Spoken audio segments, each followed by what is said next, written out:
Good morning, everyone. 12th Commerce, English Medium, Economic. Now, chapter number 6, जिसमें हमने measures to reduce employment देखे थे कि भाई एम्प्लॉयमेंट जो है उसका हम किस तरीके से कुछ फैक्टर्स हैं कि अनएम्प्लॉयमेंट का रेशियो बढ़ जाता है, तो अनएम्प्लॉयमेंट को हम कैसे रिड्यूस कर सकते हैं. सो थर्ड पॉइंट आता है employment oriented planning. It is seen that during the planning, special emphasis is given to economic development. मतलब प्लानिंग पीरियड के दौरान हमारे इंडिया के अंदर सबसे ज़्यादा इकोनॉमिक डेवलपमेंट को प्रायोरिटी दी गई थी. Like from the second 5 years plan, special importance was given to the development of public sector as a key and basic industry. Capital intensive industries were developed.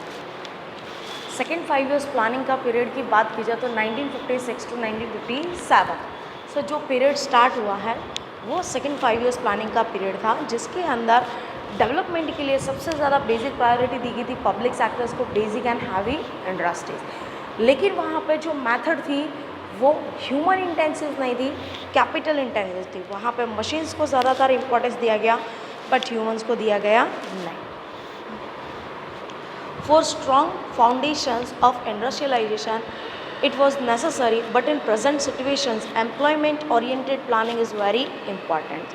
हमें पता है कि इंडस्ट्रियलाइजेशन सेटअप करना है तो कैपिटलिस्ट इंटेंसिव मेथड काफ़ी ज़्यादा importance होती है, क्योंकि जितना ज़्यादा मशीनरीज का हम यूज़ करेंगे उतना कम कॉस्टिंग होगा, ज़्यादा से ज़्यादा प्रोडक्शन हम कर सकते हैं. बट जो हमारी कंट्री की प्रेजेंट सिचुएशंस है उसके हिसाब से किस तरीके की मेथड होनी चाहिए, एम्प्लॉयमेंट ओरिएंटेड, जो ह्यूमन को एम्प्लॉयमेंट प्रोवाइड करे, मशीनरीज को नहीं. For that state has encouraged consumer goods and labour intensive industries. So इसलिए हमारी स्टेट गवर्नमेंट किसको एनकरेज करती है, जो कंज्यूमर के लिए गुड्स बनाती हो और लेबर इंटेंसिव टेक्निक्स हो, जहाँ पर लेबर्स के ज़रिए कामकाज होता हो, ऐसे इंडस्ट्रीज़ को प्रमोट किया गया. Small and medium scale industries and basic business and trade, animal husbandry, dairy development. Because of all these industries require less of capital and generate more employment. ये सारी के सारी इंडस्ट्रीज बहुत ही स्मॉल स्केल्स की होती है, मीडियम स्केल्स की होती है. यहाँ पे ह्यूमन बींग्स काम करते हैं, मशीनरीज की ज़रूरत कैसी होती है, कम. तो कम कैपिटल के साथ भी हम इसको स्टार्ट कर सकते हैं और यहाँ पे ज़्यादा से ज़्यादा लोगों को एम्प्लॉयमेंट प्रोवाइड कर सकते हैं. With the establishment and development of this employment oriented industries, the productions of consumer good will increases.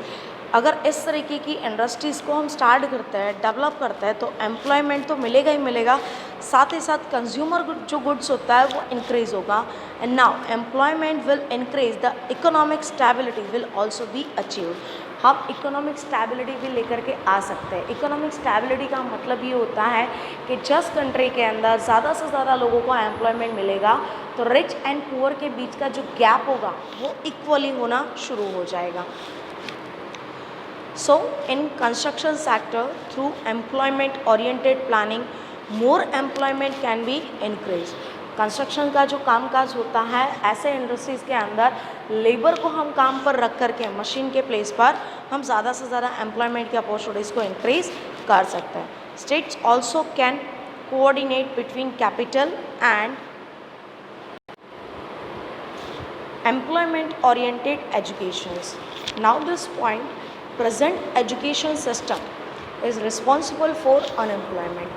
आज का जो हमारा एजुकेशन का सिस्टम है वो अनएम्प्लॉयमेंट के लिए काफ़ी ज़्यादा हद तक हम रिस्पॉन्सिबल मान सकते हैं. Present education system only provides bookies knowledge and produce clerk. हमारा जो सिस्टम है वो सिर्फ उसे बुक का नॉलेज देता है बट मार्केट का नॉलेज देता नहीं है, जिसके कारण सिर्फ उसे employ just like a clerk generate होता है, लेकिन कोई बिजनेसमैन जनरेट होता नहीं. So even after being graduate in commerce and management field, individuals does not become capable enough for a self employment. Means what, commerce की field से graduate होने के बाद मैनेजमेंट की फील्ड में नॉलेज गेट करने के बाद भी हमारे इंडिया के इंडिविजुअल पर्सन में इतनी कैपेसिटी नहीं होती है कि वो खुद बिजनेस स्टार्ट कर सके. खुद को एम्प्लॉयमेंट दे और दूसरे लोगों को भी एम्प्लॉयमेंट प्रोवाइड करे, नहीं, वो दूसरी जगह पे खुद जॉब सर्च के लिए चला जाता है, लेकिन खुद कोई बिजनेस की स्टार्टिंग करता नहीं, क्योंकि उसको ऐसा सिखाया ही नहीं गया है। So, even after being graduate in the commerce and management field, individual does not becomes capable enough for the self-employment. इसलिए हम ये कह सकते हैं. So, for a longer period of time, they have to remain unemployed. और लंबे समय तक उन्हें क्या रहना पड़ता है? Unemployed. उसका रीज़न है क्योंकि आप जिस फील्ड से निकल रहे हैं और आपको जॉब चाहिए, तो आपके साथ साथ आपके फील्ड से निकलने वाले बहुत सारे लोग होंगे और कोई भी बिजनेस स्टार्ट नहीं करना चाहता है, सबको जॉब ही चाहिए। सो वॉट, वहाँ पे पीपल्स का रेशियो इतना ज़्यादा हो जाता है कि सबको वहाँ पे वर्क नहीं मिलता and certain peoples are remaining unemployed. In order to change this situations, अगर हम इस सिचुएशंस को चेंज करना चाहते हैं, it is necessary to give vocational education in the field of trade. हमें ट्रेडिंग के फील्ड में वोकेशनल एजुकेशन देनी पड़ेगी, साथ ही साथ commerce, business, agriculture and other fields में भी वोकेशनल एजुकेशन प्रोवाइड करनी पड़ेगी। अब क्वेश्चन ये अराइज होता है कि what's the meaning of vocational education. Vocational education means the education system will be changed as per the traditions, systems of the market and requirement of the market। जैसे market की requirement होती है, जैसा वहाँ का कामकाज होता है, उस हिसाब से हमारा एजुकेशन सिस्टम भी क्या होना चाहिए? चेंज। जब मार्केट के अकॉर्डिंग बंदे को तैयार करते हो तो डेफिनेटली उसको मार्केट में क्या मिलेगा? एम्प्लॉयमेंट मिलेगा। For this a major change is needed in present education system. Definitely right है कि आज की डेट में हमें इस तरीके के सिस्टम की बहुत ज़्यादा ज़रूरत है, क्योंकि हमारे इंडिया की पॉपुलेशन ज़्यादा है बट लोगों के पास एम्प्लॉयमेंट नहीं है। So we needed a vocational education systems. Though some changes have been introduced in education systems but they are not enough. कुछ चेंजेस आए हमारे एजुकेशन सिस्टम में, बट वो जितना चाहिए उतना नहीं, उससे काफ़ी ज़्यादा कम है। अब आपको 50% चेंजेस चाहिए, लेकिन वहाँ पे 2% चेंजेस आ रहे हैं, 48% है ही नहीं, तो वो आपके मार्केट के लिए और आपके कामकाज के लिए इनफ होगा नहीं।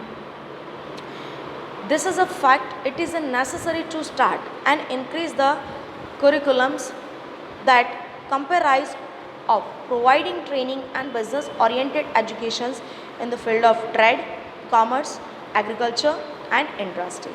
इसीलिए करंट पीरियड के अंदर वोकेशनल एजुकेशन साथ ही साथ training and business oriented education देने की ज़रूरत है trading, commerce, agriculture and industry की फील्ड्स के अंदर, क्योंकि लोगों को जितना ज़्यादा बिजनेस एंड ट्रेनिंग प्रोवाइड की जाएगी देन आफ्टर वो मार्केट की सिचुएशन के साथ वर्क करने में ईजी रहेगा। So that after getting such a education it is easy to get employment for the peoples in the market. आसानी से वो मार्केट में एम्प्लॉयमेंट गेट कर सकते हैं। Now in India, to solve the problem of unemployment and to increase the capability to gain employment, a revolutionary change in the educational field is necessary, which can implemented an educational system with perfect human resources planning। अगर इस तरीके से हमें India के अंदर problem को solve करना है अनएम्प्लॉयमेंट की, तो हमें लोगों को कैपेबल बनाना पड़ेगा कि वो खुद एम्प्लॉयमेंट की अपॉर्चुनिटी क्रिएट करें। अगर वो खुद एम्प्लॉयमेंट की अपॉर्चुनिटीज़ क्रिएट करेंगे तो वो दूसरे लोगों को भी क्या कर सकते हैं? एम्प्लॉयमेंट प्रोवाइड कर सकते हैं। Now we can say that with the help of educational systems we can create a perfect human resources planning। Now in the new education policy of 2015 for employment generations, collaborations with industries were developed as the objective to have vocational education। Similarly in the futures years, which sector has employment opportunity has to be studied and accordingly curriculums needed to be prepared, which should be also include private sector association। Means what? With help of the education systems we can provide several types of person for several types of fields, and these fields are necessary to everyone। जैसे कि बात की जब private sectors है, public sectors है, cooperative sectors है, जितना ज़्यादा इनका डेवलपमेंट होगा उतना ही ज़्यादा लोगों को क्या मिलेगा, एम्प्लॉयमेंट मिलेगा। Thank you so much. ये 2 पॉइंट आपको अच्छे से करने हैं।